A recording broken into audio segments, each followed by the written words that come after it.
నమస్కారం. ఈరోజు యోగాభ్యాసంలో మనం ఏకకోణాసనం ఎలా చేయాలో తెలుసుకుందాం.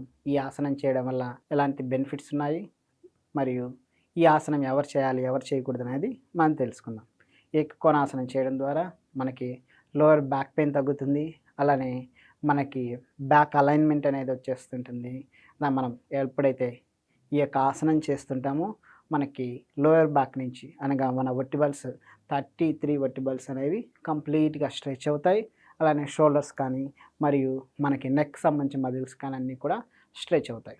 అయితే ఈ ఆసనం ఎవరు చేయకూడదంటే ఎక్కువ సివియర్‌గా బ్యాక్ పెయిన్ కానీ, డిస్క్ బల్జ్ కానీ, లేదా ఎక్కువ సయాటికా ప్రాబ్లమ్ ఉన్న వాళ్ళు కానీ ఈ యొక్క ఆసనాన్ని అనేది ట్రై చేయండి. లేకుండా పెయిన్ ఉన్నవాళ్ళు ఎక్కువగా ట్రై చేయకుండా ఉండడం అనేది మంచిది. సో, సివియర్‌గా పెయిన్ ఉన్న వాళ్ళు ఇది చేయకుండా ఉండడం లేదా జాగ్రత్త తీసుకొని చేయడం అనేది మంచిది.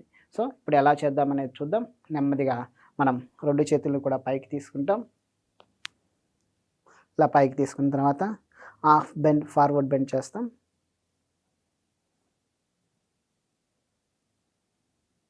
శ్వాస వదిలేస్తూ ముందుకు మనం హాఫ్ ఫార్వర్డ్ బెండ్ చేస్తాం. దీన్ని మనం ఏకకోణాసనం అంటాం. ఈ యొక్క ఆసనం ద్వారా lower back, middle back, upper back మొత్తం కూడా మనకి స్ట్రెచ్ అవుతుంది. అలానే మనకి కాఫ్ మజిల్ దగ్గర నుంచి థై మజిల్, నీ అన్నీ కూడా స్ట్రెచ్ అవుతాయి. ఈ యొక్క ఆసనం చేయడం ద్వారా హెడ్ నుంచి టో వరకు కంప్లీట్‌గా కూడా ఈ యొక్క బ్యాక్ సైడ్ ఉన్నటువంటి మజిల్స్ మరియు నర్వ్ సిస్టమ్ అంతా కూడా యాక్టివేషన్ జరుగుతుంది. ఈ యొక్క ఆసనాన్ని మనం రెగ్యులర్‌గా వార్మప్స్‌లో చేసుకోవచ్చును. అలానే మనకి ఎక్కువ బ్యాక్ పెయిన్ కానీ, లేదా మజిల్ స్ట్రెచ్ కావాలనుకున్న వాళ్ళు కానీ, ముందు సైడు మనకి ఏదైనా సరే వాల్ సపోర్ట్ తీసుకొని కానీ చేసుకోవచ్చు. ఇదే ఆసనంలో మనం ప్రాణాయామం కానీ, లేదా కపాలభాతి కానీ ఇలా మనం రకరకాల ప్రాణాయామాలు అనేది చేసుకోవచ్చు. ఈ యొక్క ఆసనం మేజర్‌గా బ్యాక్ పెయిన్ మరియు మిడిల్ బ్యాక్ పెయిన్ ఉన్న వాళ్ళకి అద్భుతంగా పనిచేస్తూ ఉంటుంది.